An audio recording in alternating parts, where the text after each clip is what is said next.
ইয়াসিন ইতস্তত করে বলল, ভাই ঈশানী তো একা আপনাকে নিয়ে যেতে পারবে না, আমি নিচে নিয়ে যাই, তারপরে দেখছি। আরহান শুনল না, জোর দিয়ে বলল, আমি যেতে পারবো, তুমি ওদিকটা দেখো, এখান থেকে যত দ্রুত সম্ভব বেরোতে হবে আমাদের। ইয়াসিন আর কিচ্ছু বলে না, সিঁড়ি ভেঙে নিচে নেমে আসে। নিচে যে কয়েকজন ফোর্সকে আত্মরক্ষার জন্য পাহারা দিতে বলা হয়েছিল তারা রয়েছে।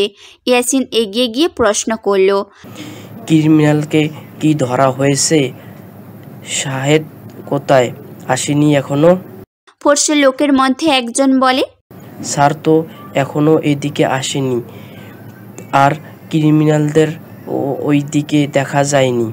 ইয়াসিন কিছুটা চিন্তিত হয়ে তারপর আবার প্রশ্ন করে, পুরো বাড়ি কি ঘেরাও করা হয়েছে? উত্তর পাবার আগেই বুম করে শব্দ হয়। ইয়াসিন সহ বাকি সবাই সামনে তাকিয়ে দেখতে পায় পুরনো লোহার কারখানাটিতে আগুন জ্বলছে। ইয়াসিন হতবিহ্বল, অবাক ও চমকে তাকিয়ে থাকে। মুহূর্তে চিল্লিয়ে ওঠে, ভাই ঈশানী! তখনই একদল ফোর্সের লোক বেরিয়ে আসে ভেতর থেকে। তাদের দেখে ইয়াসিন ব্যাকুল হয়ে জিজ্ঞাসা করে, আপনারা এসেছেন? ভাই কোথায়, ঈশানী কোথায়, আগুন জ্বলছে কিভাবে? শাহেদ নামের লোকটি যে ইয়াসিনের বন্ধু এবং বর্তমানে টিমটিকে লিড করছে সে জানায়। ওনারা ভিতর থেকে বের হয়নি এখনো। ইয়াসিন পাগল প্রায় হয়ে শুধায়, না, ওরা এখনো ভেতরে, আগুন লাগাবে কিভাবে? ভাই ঈশানী! বলতে বলতে ভেতরে যেতে নেয় ইয়াসিন, আটকে দেয় বাকি লোকজন। দুজন লোক রনিকে নিয়ে আসে, হাতে তার গুলি লেগেছে, তবুও হাসতে হাসতে বলে, বলেছিলাম না আজ এখানে ওদের মরণ নিশ্চিত, আজ ওদের মরণ হবেই। ইয়াসিন তেড়ে যায়, গিয়ে ঘুষি লাগায় রনির মুখে ও নাকে। বাকিরা তাকে আটকে রাখে। ইয়াসিন চকিত হয়, শাহেদকে গিয়ে বলে। শাহেদ ইয়াসিনকে সামলায়, তার জুনিয়রকে নির্দেশ দেয় ফায়ার ব্রিগেডকে কল দেওয়ার জন্য। ইয়াসিন সোজা হয়ে দাঁড়ায়, সাহেবদের উদ্দেশ্যে বলে, শাহেদ ভাই, ঈশানী ভিতরে, ওদের বাসা কিছু কর। বলেই চোখের নিমিষেই ইয়াসিন ঝাঁপিয়ে পড়ে জ্বলন্ত কারখানার পেছনে থেকে। শোনা গেল এক ঝাঁক শোরগোল, কিন্তু ইয়াসিন জানে তার আয়রা বিবিকে দেওয়া কথার খেলাপ করলে মেয়েটা কি ভীষণে রেগে যায়। মিলিয়ে গেল সে আগুন ও ধোঁয়ার অন্তরালে। পেছন থেকে শোনা গেল রনির হিংস্র বিকট হাসি, যেন আজ তার সর্বোচ্চ খুশির দিন। সেই হাসি যেন মৃত্যুর আগে পাওয়ার শেষ উল্লাস। চারপাশে আগুনের ফুলকি ছড়িয়ে ছিটিয়ে আছে। ঈশানী আরহানকে নিয়ে যখন দোতলায় সিঁড়ি পেরিয়ে নিচতলায় সিঁড়ি ধরল, তখনই চারপাশে তাদের আগুন ঘিরে ধরল। ঈশানী চমকে উঠল, ভয় পেল। আরহান নিজেও কয়েক মুহূর্ত মূর্তি হয়েছিল, কিন্তু পরক্ষণে ঈশানীকে ধাক্কা দিল, তাড়া দিয়ে বলল, আমাদের তাড়াতাড়ি বেরোতে হবে ঈশানী, দ্রুত চলো। ঈশানীও সদ্বিত ফিরে পেল, কিন্তু তার ছোট্ট শরীরে আরহানের ভারী শরীর বোঝা হয়, যেটা নিয়ে তাড়াতাড়ি চলাফেরা করা মুশকিল। আরহান বোধহয় বুঝল ব্যাপারটা, নিজের শরীরের ভার কিছুটা আলগা করলো নিজ থেকে, চলতে চাইল, পা দুটো সাই দিল, হাঁটু ভেঙে পড়ল। ঈশানী তৎক্ষণাৎ ধরার চেষ্টা করল, ঠোঁট ভেঙে কান্না করে দিল, কারণ এতক্ষণে আগুনের মাত্রা আরও বেড়ে গেছে, শরীরের তাপ লাগছে, নিঃশ্বাস বন্ধ হয়ে আসছে। আরহান ঈশানীর ব্যাকুলতা বুঝল, বোধ হয় সে ঈশানীর হাত চেপে ধরল, ঈশানীর ঠোঁটের কিনারায় চুমু সাহস দিয়ে বলল, সাহস হারিয়ে ফেলো না বউ, আমাদের বের হতেই হবে। তোমার এখন আমার বাচ্চার মা হওয়া বাকি, বুঝছো? আমাকে টেনে তোলো একটু। ঈশানী নীরবে অশ্রু ফেলে টেনে ধরল আরহানকে। নিচে নেমে আসছে, কিন্তু চারপাশে সব যেন পুড়ে ভেঙে ভেঙে পড়ছে। ঈশানীদের রাস্তায় একটি কাঠের টুকরো ভেঙে এসে পরে আটকে দিল। ঈশানী ভয়ে চিল্লিয়ে উঠল, একটুর জন্য গায়ে পড়েনি। আরহান ঈশানীকে এক হাতে আগলে নিয়ে সাইড দিয়ে নিচে নামলো। নিচতলায় এসে আটকে গেল। মূলত আগুন লেগেছেই নিচতলায়, সেখান থেকেই পুরো বিল্ডিংয়ে ছড়িয়ে পড়েছে। এখানে আগুনের তাপ এত বেশি যে চোখে দেখা মুশকিল, আর ধোঁয়ায় নিঃশ্বাস নেওয়া যাচ্ছে না। ঈশানী কেসে যাচ্ছে, আরহানও কেসে যাচ্ছে। ঈশানী নিজের ওড়নার একাংশ আরহানের মুখে ধরল, আর এক অংশ নিজের মুখে, তবুও লাভ হলো না। চারদিকে শুধু ধুধু করছে, মনে হচ্ছে তাদের অঙ্গ ঝলসে যাচ্ছে। তারা আশেপাশে বেরিয়ে যাওয়ার মতো কোনো দরজা খুঁজে পাচ্ছে না। ধোঁয়ার আড়ালে সব ঢাকা পড়া, সেদিকে যাচ্ছে যেদিকেই যাচ্ছে সেদিকেই পুড়ে পুড়ে কিছু পড়েছে তাদের সামনে। ঈশানী ভয়ে আতঙ্কে আল্লাহকে ডাকতে শুরু করে। আরহানের হাত শক্ত করে খামচে ধরে। কথা বলার মতো অবস্থায় নেই তারা। আরহানও এক হাতে আঁকড়ে ধরে প্রিয়তমাকে।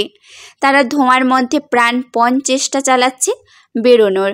যেখানে কিছু দেখতে পাওয়ার মুশকিল সেখানে বেরোনোর রাস্তাটা যেন দুর্নিবার। ঈশানী তবু এদিক ওদিক ছুটল, কিছু একটা খুঁজছে, কোনো একটা আশার আলোর জন্য। আরহানের শরীর আরও খারাপ হয়েছে, দুর্বল হয়ে মেঝেতে পড়ে গিয়েছে, দাঁড়ানোর শক্তি নেই। পূর্বের ক্ষত আবার নতুন করে পাওয়া তাপের প্রভাবে তার বিশাল দেহ ঝিমিয়ে গেছে। ঈশানী শব্দ করে কেঁদে সাহায্য চাইছে, কিন্তু কোথাও নেই কেউ। ঈশানী আবার দৌড়ে আসে আরহানের কাছে। আরহানকে ধরে বলে, আপনি চোখ বন্ধ করবেন না, আমরা এক্ষুনি বের হবো, উঠুন, আপনি উঠুন না। ঝরঝর করে কেঁদে ফেলে ঈশানী। আরহানের শরীর ঝাঁকিয়ে যাচ্ছে আর আজহারি করে যাচ্ছে। আল্লাহ বোধহয় মায়া করল ঈশানীর ওপর। ফেরস্তা হয়ে আওয়াজ পেল ইয়াসিনের, ডেকে যাচ্ছে সে। ঈশানী দ্রুত উঠে দাঁড়ালো। তাড়াহুড়োয় হাতে এসে লাগলো একটা পোড়া কাঠের টুকরো। ঝলসে গেছে যেন জায়গাটা, এমনভাবে জ্বলে উঠল। ব্যথায় আহ করে চোখ মুখ খিঁচিয়ে নিল সে, কিন্তু পাত্তা দিল না। ইয়াসিনের জন্য সেও কথা ছুড়ল, ভাইয়া আমরা এই দিকে, ভাইয়া বাঁচান আমাদের। ইয়াসিনের কণ্ঠস্বর এলো। আগুনেরা দাউ দাউ করে জ্বলছে, ধোঁয়া সব কুণ্ডলি পাকিয়ে আছে চারিদিকে। চারিদিকে সব ধোঁয়া দ্বারা আবৃত, কিছু দেখার উপায় নেই। তবুও শুধুমাত্র কণ্ঠস্বর অনুসরণ করে এগিয়ে আসলো ইয়াসিন। আরহানকে পেল মেঝেতে। ঈশানীর অবস্থাও শোচনীয়। ঈশানী ইয়াসিনকে দেখে যেন জানে পানি এলো। ইয়াসিনকে তখন তার ফেরস্তা মনে হয়েছে।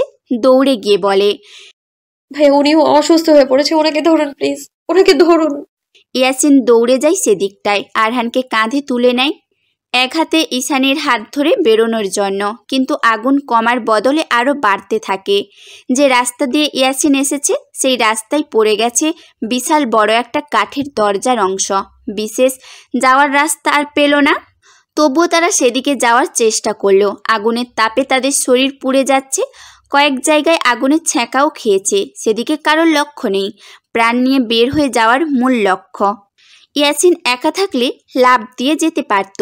কাঁধের ওপর একজন বলবান পুরুষ, পাশে একজন মেয়ে নিয়ে ঘাবড়ে গেল সে নিজেও। ইয়াসিন কি করবে বুঝতে পারল না।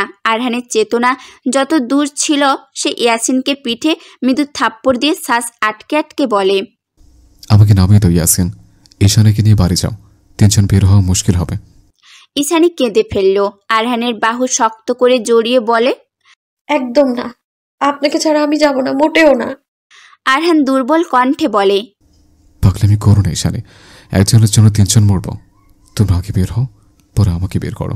ঈশানীর কান্না করে কিছু বলার আগে ইয়াসিন বলে উঠল, আপনাদের মিলনডামা থামান, এটা কোনো সিনেমা নয় যে আত্মনাদ করতে হবে। তিনজন বের হতে পারবো, আগুনের তাপ কমছে, হয়তো ফায়ার সার্ভিসের লোক এসেছে। ইয়াসিন বারবার চেষ্টা করেও বের হতে পারছিল না। দাউ দাউ করে আগুন, চারিদিকে ছড়িয়ে ছিটিয়ে থাকা পোড়া কাঠের টুকরো ও নিঃশ্বাস বন্ধ করা ধোঁয়ার তাপের ভেতর দিয়ে দুজনকে নিয়ে বের হওয়া ছিল অসম্ভব। কিন্তু সেই ধোঁয়ার আড়াল ভেদ করে এলো কিছু মানুষের কণ্ঠস্বর। হাঁক পেড়ে যাচ্ছে তারা, ফায়ার সার্ভিসের ভেতরে কেউ আছেন? ঈশানী ইয়াসিন চকিত তাকালো। ঈশানী কাপা গলায় বলে উঠল, এইদিকে প্লিজ, আমার স্বামী ভীষণ অসুস্থ, তাড়াতাড়ি আসুন। কেঁদে ফেলল ঈশানী। আবার তার ভয় ও বিচলিত এখনো কমেনি। একটা মুহূর্তের পর দুজন ফায়ার সার্ভিস কর্মী আগুন প্রতিরোধক পোশাক পরে এবং অক্সিজেন মাস্ক মুখে নিয়ে ভেতরে ঢুকে পড়ল। এক হাতে থার্মাল ইমেজার, অন্য হাতে পানি ছিটানো হোস পাইপ। তারা দ্রুত ঈশানী ও আরহানের অবস্থা চিহ্নিত করল। একজন আরহানকে পরীক্ষা করে বলল, ওরা জীবিত, তবে অবস্থা গুরুতর, দ্রুত বের করতে হবে। আরেকজন দ্রুত নিজের অতিরিক্ত অক্সিজেন মাস্ক খুলে ঈশানীর মুখে ধরল। গভীর শ্বাস নিন, ভয় পাবেন না। তারা দ্রুত পুড়ে যাওয়া কাঠ সরিয়ে পথ তৈরি করলো। আরেকজন সামনে থেকে পানি ছিটিয়ে আগুন ঠেলে পথ বানাতে থাকলো। কেউ একজন ইয়াসিনের দিকেও একটা অক্সিজেনের মাস্ক বাড়িয়ে দিল। তিনজনের হাত ধরে একজনকে কাঁধে তুলে তারা ধোঁয়া আর তাপ ঠেলে নিরাপদ রাস্তায় বের করে আনলো। হসপিটালের ফিনাইলের বিদঘুটে কোনো দিন এতটা অসহ্য লাগেনি ঈশানীর। আজ যতটা লাগছে, দেওয়াল ঘেঁষে বসে আছে স্তব্ধ হয়ে। পাশের চেয়ারে বসে মিনারা বেগম গুনগুনিয়ে কেঁদে যাচ্ছেন, মাঝে মাঝে দোয়া দরুদ পড়ে যাচ্ছেন। শক্তপোক্ত জাহিদ চৌধুরীও ইতিমধ্যে ভেঙে পড়েছেন। তার বুকে ব্যথাটাও বুঝি বাড়ল। আয়রার পেটটা খানিক উঁচু হয়েছে, সেও অস্থির হয়ে বসে অশ্রু বিসর্জন দিচ্ছে। কারো একমাত্র ভাই, কারো একমাত্র ছেলে, কারো শেষ সম্বল স্বামীর চিন্তায় জরাজীর্ণ ভঙ্গুর। কিছুটা দূরে দাঁড়িয়ে আছে অলিভিয়া। তার ভেতরেও যে ঝড় বয়ে যাচ্ছে। এই মানুষটা যে তারও ভীষণ কাছের, আদরের, ভালোবাসার। যে ভালোবাসা কোনোদিন পূর্ণতা পাবে না জেনেও সে দূরে আসতে ব্যর্থ। ইয়াসিন আয়রার পাশে বসে একটা বোতল এগিয়ে দিয়ে বলে, খেয়ে নাও, শরীর খারাপ করবে তোমার। ইয়াসিনের শরীরের কিছু অংশ পুড়ে গেছে।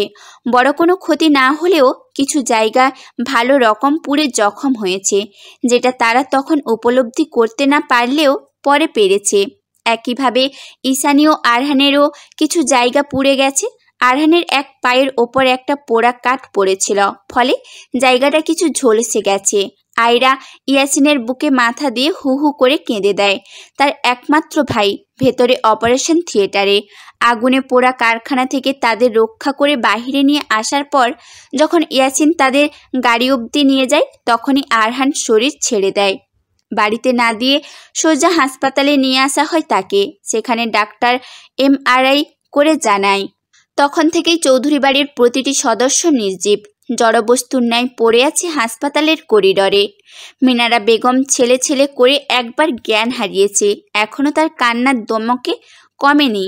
জাহিদ চৌধুরী বুকে হাত দিয়ে বসে পড়েছে আবার। ইয়াসিন শ্বশুরের এই অবস্থা থেকে একটি কেবিনে শিফট করায় তাকে। এসব কিছুর মধ্যে ঈশানের প্রতিক্রিয়া একদম নীরব। সে একমনে চেয়ে আছে সামনের লাল লাইটের দিকে, যেন সেটাই তার জীবনের আলো।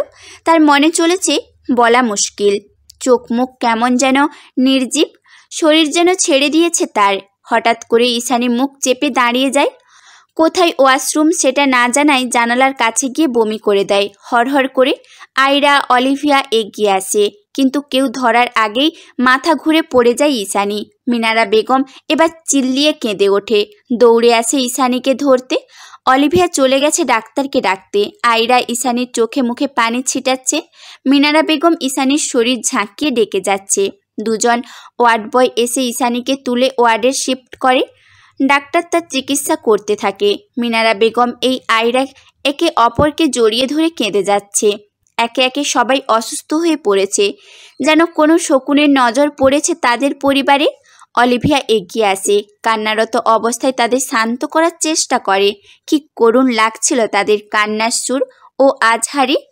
ডাক্তার প্রথমে ভেবেছিল সারাদিনের ভয়াবহতা, উদ্বিগ্নতা ও চিন্তায় হয়তো অসুস্থ হয়ে পড়ে, কিন্তু পরে ঈশানীর শরীরের পরিবর্তন দেখে তিনি টেস্ট করে। বাইরে বসে আছে ইয়াসিন, আয়রা ও মিনারা বেগম। নার্স এসে ঈশানীর স্বামীর খোঁজ করলে আয়রা জানায় অসুস্থ। তখন সে আয়রাকে ভেতরে ডেকে পাঠায়। কিছুক্ষণ পর আয়রা আসে, চোখে পানি নিয়ে মায়ের পাশে বসে, মাকে জড়িয়ে ধরে। মিনারা বেগমের মাতৃ অন্তর ভয় কেঁপে ওঠে। তখনই আয়রা জানায়, মা তুমি দাদু হবে, ঈশানী মা হতে চলছে, ভাইয়া বাবা হবে, একটা পুস্কি হবে। মিনারা বেগমও কেঁদে ফেললেন। কাঁদছে সে, তবুও তার মধ্যে একটা আলো ফুটে উঠেছে। একদিকে ছেলেটার এই অবস্থা, এর মধ্যে এমন একটা সংবাদ। মিনারা বেগম চোখের পানি মুছে প্রশ্ন করে, ডক্টর ডাকলো কেন তোকে? কি বলেছে? ইস্যুর বয়স কম, প্রেগনেন্সিতে ঝুঁকি আছে, তার উপর মেয়েটার শরীরে পুষ্টির অভাব, বাচ্চাটা রাখবে কিনা সেটা। মিনারা বেগম কেঁপে উঠলেন। আয়রাও বলতে পারলেন না সে ও দ্বিধায় আছে। একদিকে ঈশানীর শরীর, অন্যদিকে তার ভাইয়ের রক্ত। আর সিদ্ধান্ত নেওয়ার একমাত্র অধিকার যাদের, তারা দুজনেই অচেতন। অলিভিয়া বুকের ভেতর এক অসহনীয় যন্ত্রণা অনুভব করল। বেশিক্ষণ দাঁড়িয়ে থাকতে পারল না। বেশিক্ষণ খোলা আকাশের নিচে যাওয়া দরকার তার। ঈশানী কেবিনে শুয়ে আছে, তার দৃষ্টি শূন্যে, এক হাত পেটের ওপর, চোখ মুখে ক্লান্তির ছাপ, চিন্তা অনিশ্চয়তা। মিনারা বেগম ও আয়রা এগিয়ে আসে, ঈশানীর পাশের চেয়ারে বসে। মিনারা বেগম ঈশানীর মাথায় হাত বুলিয়ে দিয়ে বলে, এখন কেমন লাগছে রে? ঈশানী তাকালো ছোট মার দিকে, তারপর ধীর নির্জীব কণ্ঠে প্রশ্ন করে। ছোট মা, তোমার ছেলে? আর বলতে পারল না, কেঁদে ফেলল। আয়রা এগিয়ে এসে চোখের পানি মুছিয়ে দিয়ে বলে, কাঁদিস না, ভাইয়ের কিছু হবে না, দেখিস, তুই ভরসা রাখ। ঈশানী হাসে, তারপর আয়রার হাত ধরে বলে, তোমার ভাইকে ঠিক হতেই হবে আপু। এই বাচ্চার ভার আমি আমি একা নিতে পারবো না। আমাদের জন্য হলেও তোমার ভাইকে ঠিক হতেই হবে, একদম আগের মতো আপু। ঢুকরে কেঁদে ওঠে ঈশানী, কেঁদে দেয় আয়রাও। মিনারা বেগম মুখে আঁচল চেপে কেঁদে ওঠে, প্রাণপণে দোয়া করে যাচ্ছে ছেলের জীবনের। রবের কাছে ভিক্ষা চাচ্ছে তার একমাত্র নারী ছেঁড়া ধনকে। রাতের শেষ ভাগ, চারপাশে নিস্তব্ধতা, সবাই ঘুমিয়ে, কিন্তু ঘুম নেই চৌধুরী বাড়ির কারোর চোখে। জাহিদ চৌধুরী পায়চারি করছেন অনবরত। মিনারা বেগম গুনগুনিয়ে কেঁদে যাচ্ছে। ঈশানী উঁচু পেটটা নিয়ে বসে আছে, শরীরে তার আমূল পরিবর্তন এসেছে। ইয়াসিন ওটি রুমে পাশে বেমুর হয়ে দাঁড়িয়ে আছে। ইয়াসিনের বাবা মাও অস্থির চিত্তে বসে আছে। ভেতরে আয়রার ডেলিভারি হচ্ছে, স্বাভাবিক প্রসব নয়, সিজারিয়ান অপারেশন। ডাক্তার আগেই বলে রেখেছিল ব্লাড জোগাড় করে রাখতে। সিজারে অনেক রক্তক্ষরণ হওয়ার সম্ভাবনা থাকে, কিন্তু ডেলিভারির সময় ছিল আরও 2 দিন পরে। আজ মধ্যরাতে হুট করে প্রসব বেদনায় ছটফট করে ওঠে। সঙ্গে সঙ্গে হাসপাতালে নিয়ে আসা হয় তাকে। কেবিনে নিয়ে যাওয়ার আগে ইয়াসিনের হাত ধরে অনেক কেঁদেছে সে। বাচ্চামো করে বলেছে, এই শুনো, আমি যদি মরে যাই তবুও বিয়ে করবে না, কিন্তু তুমি আমাদের বাবু নিয়ে কাটিয়ে দিবে, কথা দাও। ইয়াসিনের রাগ হয়েছিল প্রচুর। এরকম মুহূর্তে কেউ এসব কথা বলে, কিন্তু মেয়েটাকে যে সে বকতে পারে না, উল্টো কেঁদে ফেলল শক্তপোক্ত মানবটিও। আয়রা বুকে জড়িয়ে হাউমাউ করে কেঁদে উঠল। ডাক্তার বেশি সময় দেয়নি, নিয়ে গেছে দ্রুত ভিতরে। তখন থেকে সেখানেই বসে আছে ইয়াসিন। ছেলেকে সান্ত্বনা দিতে এগিয়ে এলেন মা, এসে তিনি নিজেই কেঁদে দিলেন। ঈশানীর গর্ভ অবস্থা 5 মাস পেরিয়ে 6 মাসে পড়েছে। পেটটা স্পষ্টভাবে উঁচু হয়েছে। বসে থাকতে তার যথেষ্ট অসুবিধে হচ্ছে, তার উপর গলাটাও শুকিয়ে গেছে। কিন্তু আপাতত আপুর চিন্তায় এসব কিছু উপলব্ধি করতে পারছে না সে। স্থির হয়ে বসে আছে। পাশে কারো উপস্থিত টের পেয়ে ধীরে ফিরে তাকায় ঈশানী। পানির বোতল এগিয়ে দেয়, নিজের ওড়নার আঁচল দিয়ে মুখমণ্ডল মুছে দিয়ে জিজ্ঞেস করে, রক্তের ব্যবস্থা হয়েছে? আরহান এক ঢোক সম্পূর্ণ পানি শেষ করে, তারপর ঈশানীর মাথায় ঘোমটা টেনে কমল কণ্ঠে বলে, হ্যাঁ, ডোনার চলে এসছে, ফর্মালিটিস পূরণ করছে। আমরা ভীষণ ভয় হচ্ছে, চিন্তাও হচ্ছে। আপু বাবু দুজনকে নিয়েই চিন্তা হচ্ছে। আরহান এক হাতে আগলে নেয় ঈশানীকে, তারপর বলে, চিন্তা করো না, আয়রা ও বাবু দুজনে সুস্থ থাকবে ইনশাল্লাহ। তুমি নিজের শরীর খারাপ করো না। এভাবে কেটে গেল বেশ কিছু সময়। এক সময় নিভে গেল ওটি রুমের লাল আলোটি। সকলে ছুটে গেল সেদিকে, শুধু ইয়াসিন যায়নি। সাহস হয়নি যেন তার।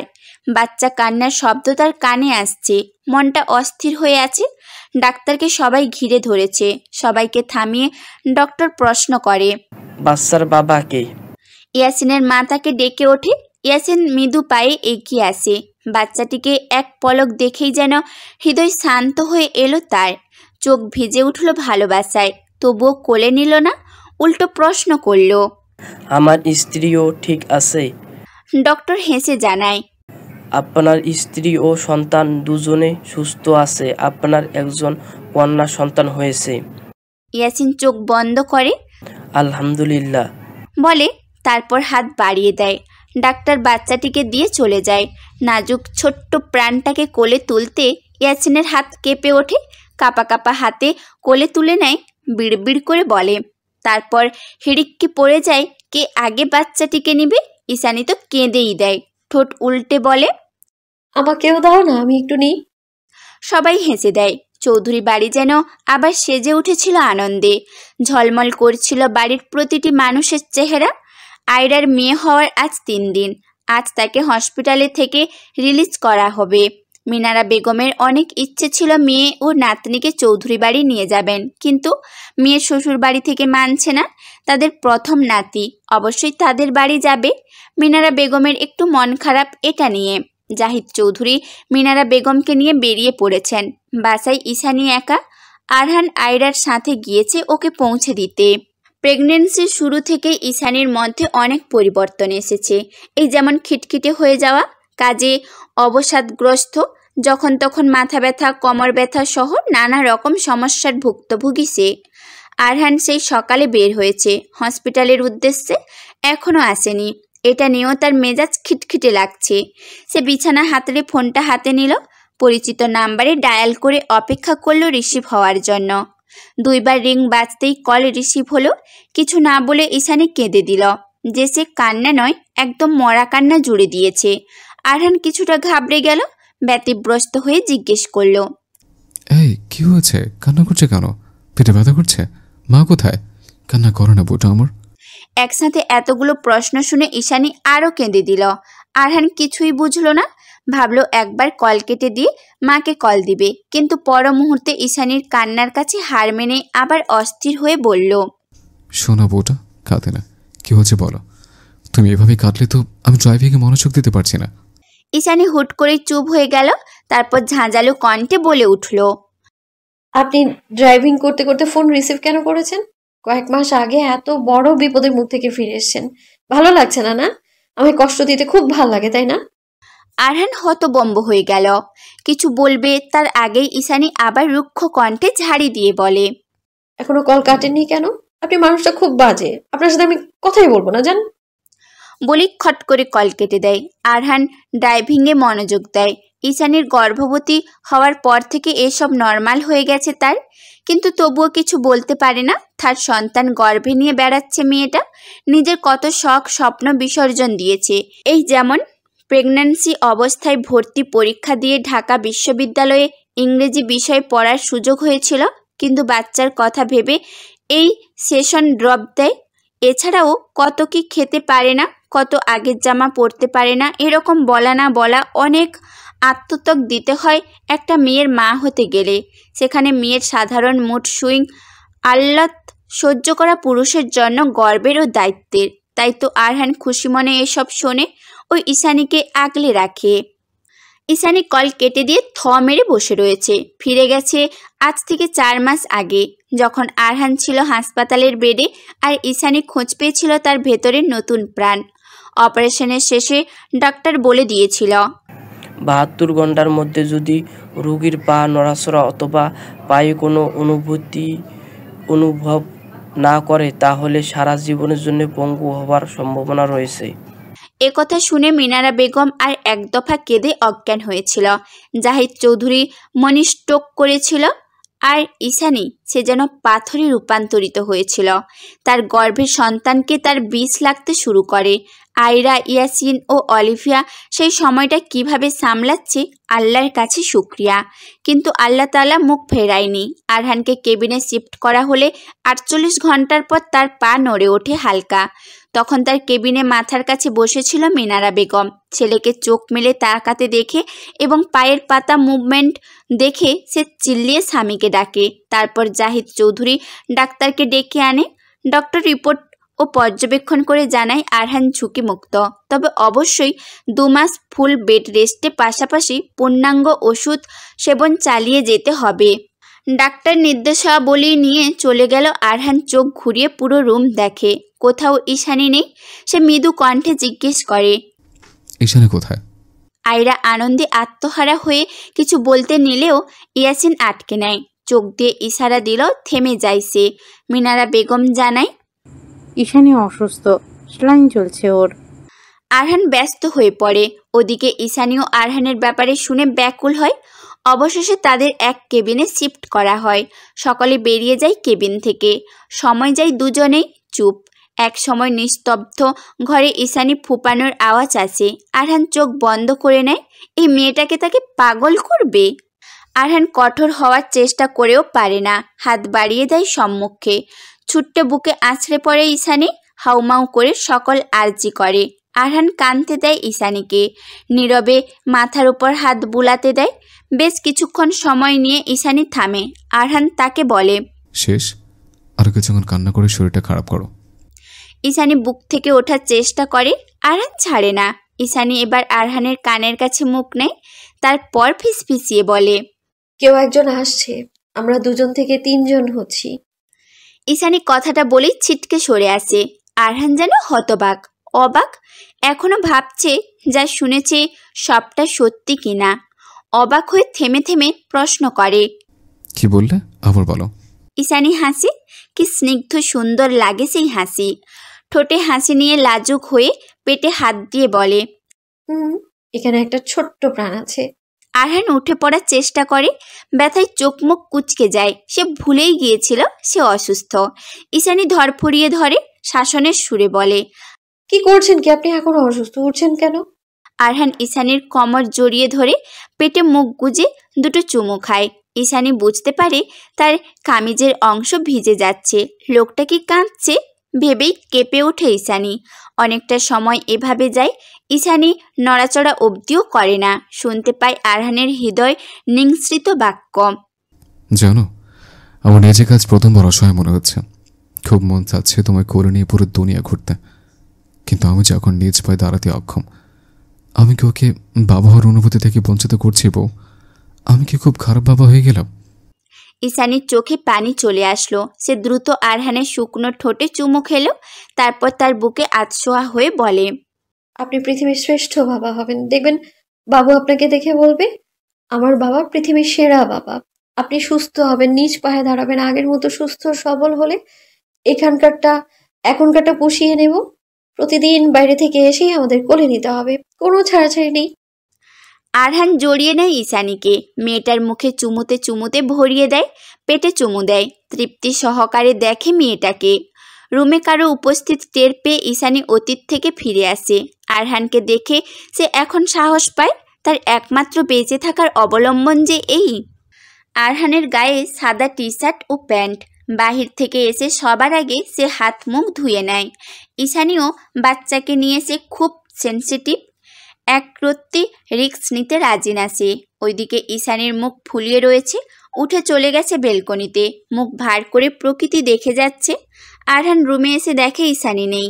পা বাড়ায় বেলকনিতে, ম্যাডাম ওখানে দাঁড়িয়ে আছে। আরহান গিয়ে পেছন থেকে জড়িয়ে ধরে ঈশানীকে। সে কোনো সাড়া শব্দ করে না। আরহান জড়িয়ে ধরে ঈশানীর ঘাড়ে চুমু খায়। ছটফটিয়ে ওঠে ঈশানী। এক বাচ্চার মা হতে যাচ্ছে, তবু আরহানের স্পর্শে কাবু হয় ঈশানী। নিজেকে সামলাতে পারে না, সমস্ত ভার ছেড়ে দেয় আরহানের ওপর। সেও আগলে নেয়, কোলে তুলে নেয় তার প্রিয়তমাকে। রুমে নিয়ে এসে বসিয়ে দেয় বিছানায়। তারপর বলে, চুলের কি অবস্থা করেছ? সারাদিন আচরণই নাকি? ঈশানী এতক্ষণ কাবু হয়ে গেছে। মুখের রাগ মিলিয়ে গিয়ে সেখানে জায়গা পেয়েছে লাজুকতা। চোয়াল নামিয়ে নেয় সে, বলে, আমার আজ রাতে কষ্ট হয় তো। আরহান এগিয়ে গিয়ে তেল চিরুনি নিয়ে এলো। যত্ন করে ঈশানীর মাথায় তেল দিয়ে আঁচড়াতে লাগলো। এমন সময় কল বেজে উঠল। স্ক্রিনে নাম দেখা যাচ্ছে অলিভিয়া। ঈশানী খুব খুশি হয়, আগ্রহ নিয়ে কল রিসিভ করে শুধায়, আপু কেমন আছো তুমি? স্ক্রিনে অলিভিয়ার হাস্য উজ্জ্বল মুখশ্রী ভেসে উঠেছে। গায়ে জড়ানো শীতের পোশাক। সে এখন লন্ডনে বাস করছে।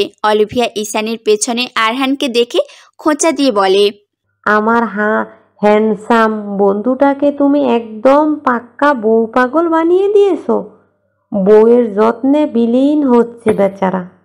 ঈশানী লজ্জা পেলেও আরহান পেল না, বরং এটা যেন তার জন্য গর্বের বিষয়। অলিভিয়ার সাথে কুশলাদি বিনিময় করে আরহান তারপর ছো মেরে ফোনটা কেড়ে নেয় ঈশানী। তারপর শুরু হয় ঈশানী আর অলিভিয়ার কথার যুদ্ধ। গর্ভবতী হওয়ার পর ঈশানীর মধ্যে যে পরিবর্তন সবচেয়ে বেশি লক্ষণীয়, সেটা হলো মেয়েটার মুখে কথার ফুল ফুটেছে। যাকে পাবে তাকে ধরে সে গল্প শুরু করবে, আর শেষ হবার নাম নেই। অলিভিয়াও সাথে তাল দেয়। তার মতে এসব গার্লস থিং আরহান নাকি বুঝবে না। ইয়াসিনের গর্ভাবস্থায় 8 মাস চলছে। আল্ট্রাসোনোগ্রাফিতে বলেছে তাদের একটা ছেলে হবে, আর ছেলেটা এত দুষ্টু কিছুক্ষণ পর পর শুদ্ধ লাথি দিবে, আর না হয় পেটের মধ্যেই ফুটবল খেলা শুরু করে। যখন এরকম নড়ে চড়ে ওঠে ঈশানীর জান যাই অবস্থা হয়, সামনে যা থাকে খামচে ধরে। ছেলেটা পেটের মধ্যেই যা যুদ্ধ করে বেড়ালো, না জানি কি করবে। আরহান এখনও ফেরেনি। ঈশানী ছোট মার ঘর থেকে মাত্রই নিজের ঘরে এলো। ফোনটা বেজে উঠল। স্ক্রিনে দেখা যাচ্ছে মিথিলার নাম। ঈশানী হাস্য উজ্জ্বল হয়ে রিসিভ করে বলে, কি রে, নতুন সংসার করে আমায় ভুলে গেছিস? ওপাশ থেকে মিথিলার মুখ ঝামটা যেন ফোনে অনুভব করলো ঈশানী। তারপর মিথিলা বলে, আগে আগে বিয়ে করে বাচ্চার মা হয়ে যাচ্ছিস তুই, আর আমাকে বলছিস আমি ভুলে গেছি? স্বার্থপর মহিলা, জোচ্চোর মহিলা, তুই বিয়ে করেছিস আমাকে বলেছিস? তোর বর নিতে গেল আর তুইও ধেই করে চলে এসেছিস। মাঝখান থেকে আমার দাওয়াতটা মিস করলাম আমি। মিথিলা বোধহয় এবার দমল, টুপ করে চলে গেল কল্পনায়। যখন বাবা বিয়ের জন্য জোর করেছিল, এক প্রকার ঘরে আটকে রেখে দিয়ে বিয়ে দেবে এমন অবস্থা, মিথিলা কোনো উপায় না পেয়ে ঘরে কেঁদে কেঁদে নিজের অশ্রু বিসর্জন দিচ্ছিল। তখনই নিচ থেকে আওয়াজ আসে চিল্লাচিল্লির। মিথিলা ভালোভাবে খেয়াল করে বুঝতে পারে কণ্ঠটা তার ভীষণ পরিচিত, তার একমাত্র ভালোবাসার মানুষের। মিথিলা দৌড়ে চলে যায় নিচে, দেখতে পায় অভ্র চিল্লিয়ে যাচ্ছে। দুজন সিকিউরিটি তাকে আটকানোর যথাসাধ্য চেষ্টা করেই যাচ্ছে। মিথিলা সামনে এগোতে গিয়ে আর আগায় না তার বাবাকে দেখে। ভদ্রলোক সোফায় পা তুলে বসে দেখছে অভ্রকে। তারপর এক পলক মিথিলাকে দেখে শান্ত কণ্ঠে বলে, মিথিলা কিছু বলার আগেই অভ্র বলে ওঠে। মিথিলার বাবা বলে। মিথিলা অবাক নয়নে তাকায় বাবার দিকে। মিথিলার মা কান্না করে স্বামীকে ধমকাচ্ছেন, কিন্তু ভদ্রলোকের কঠোরতার সামনে টিকতে পারলেন না। মিথিলা সংশয়ে দাঁড়িয়ে রইল কিছুক্ষণ। একদিকে তার বাবা, পরিবার, অন্যদিকে ভালোবাসার মানুষ। কিন্তু সেদিন পরিবার হারানোর কথা একবার মাথায় আসলেও নিজের ভালোবাসাকে হারানোর ভয় একবারও মাথায় আসেনি। এক কাপড়ে বেরিয়ে যায় অভ্রের সাথে, পেছনে ফেলে যায় মায়ের চিৎকার, হাহাকার, ছোট্ট ভাইয়ের কান্না আর নীরব বাবাকে। পরে অবশ্য ভদ্রলোক হার্ট অ্যাটাক করেছেন, কিন্তু তবুও মিথিলার মুখ দেখেননি। এরই মধ্যে মিথিলার বিয়ে হয়ে যায়। এখন সে দিব্যি সংসার করে যাচ্ছে বোকাশোকা সহজ সরল তার প্রেমিক পুরুষের, যে এই মুহূর্তে তার স্বামী। ইন্টার্নি করেছে সে। কয়েক মাসের মধ্যেই সে হয়ে যাবে পূর্ণাঙ্গ ডাক্তার। আশ্চর্যের বিষয়, অভ্রের পরিবার তাকে খুব সহজে মেনে নিয়েছে। বাবা, মা ও বোনকে নিয়ে অভ্রের পরিবার। সেখানে মিথিলা যেন আর একটা মেয়ে হয়ে উঠেছে। মধ্যবিত্ত পরিবারের ভালোবাসা, আনন্দ, দুঃখ, কষ্ট, সুখ ভাগ করে নেওয়ার প্রবণতা, সব কিছুতে জড়িয়ে গেছে ধনী পরিবারের মেয়েটা। ঈশানীর ডাকে কল্পনার জগৎ থেকে ফিরে আসে মিথিলা। ঠোঁটে তার প্রাপ্তির হাসি। সে বলে, সোনা, তুমি নিজেও লুকিয়ে বিয়ে করেছো, ভুলে গেছো? ঈশানী নিজে এবার থতমত খেলো। তারপর দুই বান্ধবী মেতে উঠল নানান কথায়। যেখানে আগে ঠাঁই পেত কলেজ বন্ধু এসব, সেখানে এখন ঠাঁই পেয়েছে সংসারের বিভিন্ন গল্প। রাত কয়টা বাজবে? 3টা অথবা 3:30। হঠাৎ ঈশানী আরহানের বাহু চেপে ধরে মৃদু চিৎকার করে ওঠে। আরহান ঘুম থেকে ভয় পেয়ে লাফ দিয়ে ওঠে। ঈশানীকে ধরে জিজ্ঞেস করে, বউ, এই বউ, কি হয়েছে? পেন উঠেছে? ঈশানী কাঁদো কাঁদো মুখ করে ঠোঁট উল্টে বলে, ও কি ঘুমায় না? এত রাতে কে জেগে থাকে? আবার ফুটবলও খেলছে। আরহান হেসে ফেলল। ঈশানীর মুখ ফুলিয়ে রইল। আরহান ধীরে ধীরে ঈশানীর পেটে মুখ আনলো। কামিজ সরিয়ে একটা ভেজা চুমু খেলো। তারপর ফিসফিসিয়ে বলল, আমার চ্যাম্প, মাকে এত জানানো যাবে না শোনা। মা কষ্ট পাচ্ছে, তুমি তাড়াতাড়ি চলে এসো। তারপর দুজন মিলে মাকে চালাবো, ঠিক আছে? এটা তোমার আমার সিক্রেট, মাকে বলা যাবে না। তাই এখন ভদ্র হয়ে থাকো আর তাড়াতাড়ি বাবার কাছে চলে আসো। আবার চুমু খেলো। স্পষ্ট বুঝতে পারলো বাচ্চাটা আবার নড়ে উঠেছে। ঈশানী খাবলা দিয়ে আরহানের চুল টেনে ধরে। আরহান হেসে বলে, দেখেছ, আমার ছেলে আমার কথা শুনেছে, আর চালাবে না। আসো, ঘুমাও, আমি মাথায় হাত বুলিয়ে দিচ্ছি। ঈশানী শুয়ে পড়ে স্বামীর বাহু বন্ধনে। এখানেই তার স্বর্গীয় সুখ। একদিন হঠাৎ করে না চাইতে জড়িয়ে পড়েছিল এই সম্পর্কে, কিন্তু সেই সম্পর্ক তার বেঁচে থাকার অবলম্বন। এই মানুষটা শুধু তার প্রেম, তার ভালোবাসা। ঈশানী চুমু খায় আরহানের বুকে। সময়টা বর্ষাকাল, সকাল থেকে মুষলধারে বৃষ্টি পড়ছে। ডাক্তারের দেওয়া তারিখ অনুসারে 2-3 দিনের মধ্যে ঈশানের প্রসব ব্যথা উঠবে। আরহান সকালে উঠে তৈরি হয়েছে হসপিটালে যাওয়ার জন্য। ঈশানী ঘুম থেকে উঠে তাকিয়ে আছে। তার খুব বলতে ইচ্ছে করছে যে আজ না গেলে হয় না, কিন্তু বলছে না। মানুষটা এমনিতেই দিনের অর্ধেক সময় তার পেছনে ব্যয় করে, আর বাড়তি কষ্ট দিতে চায় না সে। আরহান রেডি হয়ে ঈশানীকে চুমু দিয়ে বেরিয়ে যায়। বেশ কিছুক্ষণ শুয়ে থেকে ঈশানী ওয়াশরুমে যায়। সে দেখতে পায় তার পানি ভাঙছে। ভয় পেয়ে যায় সে, ঘাবড়ে গিয়ে পড়ে যায় সে ওয়াশরুমে। কান্না করে দেয় ব্যথায়। হঠাৎ করে যেন ব্যথাটা মাথা চাড়া দিয়ে উঠেছে। কাউকে যে ডাকবে সে উপায় নেই। ফোনটাও ঘরে, উঠে যাওয়ার মতো শক্তি পাচ্ছে না। সে কেঁদে যাচ্ছে অবিরাম, চিৎকার করছে। আওয়াজ হয়তো বাহিরে যাচ্ছে না, না হলে কেউ কেন আসবে না। একদিকে ব্যথায় তার শরীর টান টান করছে। এমন সময় ময়নার আওয়াজ পাওয়া গেল। ঈশানী চিল্লিয়ে উঠে বলল, ময়না আপু, আমি ওয়াশরুমে, আমার বের করো, প্রচন্ড ব্যথা করছে আমার। ময়না দরজা ঠেলে দেখে ঈশানী মেঝেতে পড়ে আছে। এক চিৎকার দিয়ে ওঠে সে, ও খালাম্মা, ও খালু, জলদি আহেন, আফামনি পইরা গেছে। দৌড়ে আসে মিনারা বেগম ও জাহিদ চৌধুরী। ঈশানীকে তুলে বিছানায় শোয়ায়। জাহিদ চৌধুরী ফোন লাগায় আরহানকে। সে বেশি দূর যায়নি, অর্ধেক পথ গিয়েছিল সবে। ঈশানীর খবর শুনে ব্যস্ত হয়ে ফিরে আসে। এদিকে ঈশানী ব্যথা পুরো বাড়ি মাথায় নিয়েছে। তার চিৎকারে মিনারা বেগমও কান্না করে দিয়েছে, বারবার সান্ত্বনা দিচ্ছে। আর একটু সহ্য কর মা, এখনই আরান আসলো। ঈশানীর কানে কিছু যাচ্ছে না, কেঁদে যাচ্ছেই তো যাচ্ছে, চিৎকার করে যাচ্ছে। আরহান হন্তদন্ত হয়ে ঢোকে রুমে। ঈশানীকে পাজা কোলে করে নিয়ে যায় গাড়িতে। বাহিরে বৃষ্টির প্রভাব কমেনি, তার মধ্যে ঈশানীকে নিয়ে বেরিয়ে যায় চৌধুরী বাড়ির সকলে, বাদ যায়নি ময়নাও। ঈশানীকে ভেতরে নিয়ে যাওয়া হয়েছে। বাহিরে উৎকণ্ঠায় দাঁড়িয়ে সবাই। 6 মাসের বাবু কোলে নিয়ে আয়রাও এসেছে। সবার চোখে এক গভীর চিন্তার ছায়া। আরহান যে মানুষটা কখনো আবেগে ভাসেনি, আজ সে দাঁড়িয়ে আছে ব্যাকুল চিত্তে। চোখ দুটো যেন নির্বাক, মুখটা শূন্য। হঠাৎ করে বেরিয়ে এলো এক নার্স, হাতে তার ফুটফুটে এক নবজাতক। মুখ থেমে থেমে কান্নার কণ্ঠস্বর। নার্সটি প্রশ্ন করল, বাচ্চার বাবাকে? আরহান ধীর পায়ে এগিয়ে এসে কাপা হাতে তুলে নিল শিশুটিকে। বুকে জড়িয়ে বিড়বিড় করে বলে, আমার আব্বা, আমার সন্তান। তার চোখ জলে ভরে ওঠে। গভীর মমতায় দেখছে সেই দুধে ফেনা মুখ। এরপর প্রশ্ন করে ডাক্তারকে, আমার স্ত্রী, সে কেমন আছে? ডাক্তার একটুখানি হাসি হেসে বললেন। আরহানের মুখে এক টুকরো স্বস্তির আলো। চারপাশে হইচই পড়ে যায় শিশুটিকে ঘিরে। সবাই তাকে আদরে ঘিরে ধরে। এত মানুষ দেখে শিশুটি থেমে যায় কাঁদা। তার গোল গোল চোখ যেন বিস্ময়ের আলো। সে চুপটি করে তাকিয়ে থাকে জন্মের পর প্রথম দেখা এই পৃথিবীর দিকে। ঈশানী সকাল থেকে রান্নাঘরে ব্যস্ত। হরেক রকম পদ রাঁধছে সে। মিষ্টি, বিরিয়ানি, কাবাব, পায়েস। হাত যেন খুন্তির সাথে তাল মিলিয়ে নাচছে। ঘামের চিকচিকে বিন্দু কপাল বেয়ে গড়াচ্ছে। এমন সময় হঠাৎ টের পায় কেউ তার ওড়না টেনে ধরেছে। চুলার আঁচ কমিয়ে কপালের ঘাম মুছে পেছনে তাকিয়ে দেখে ইরা গাল ফুলিয়ে দাঁড়িয়ে। ঈশানী হাঁটু গেড়ে বসে ইরাকে কোলে তুলে জিজ্ঞেস করে, কি হয়েছে মামুনি?